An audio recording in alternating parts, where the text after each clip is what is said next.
तो आज उपस्थित बानी भैया वह सबके बीच में लेके भोजपुरी विरह गीत नया नोहर दुल्हन के दर्द।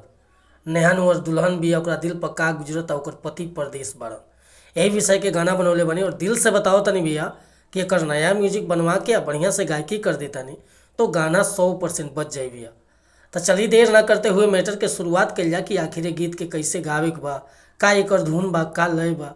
लेकिन वीडियो स्टार्ट कर से पहले भी एगो बात बतावल चाहब, रउआ अगर नया सिंगर बानी आ सिंगिंग में इंटरेस्ट बा, अच्छा मैटर के तलाश में भटकता नहीं, बढ़िया गीत नहीं खे मिलत, सही तुकबंदी नहीं खे मिलत या मन पसंद के मीटर नहीं खे मिलत, तो भैया अगर हमारा चैनल पर आ गई बानी तो एकदम निश्चिंत रही।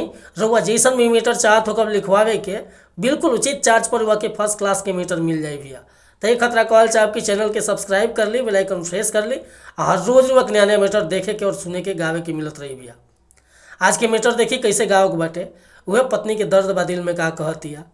अरे नान्हे उमरिया में गवना कराई के आय अपने बसिल दूर देश राम।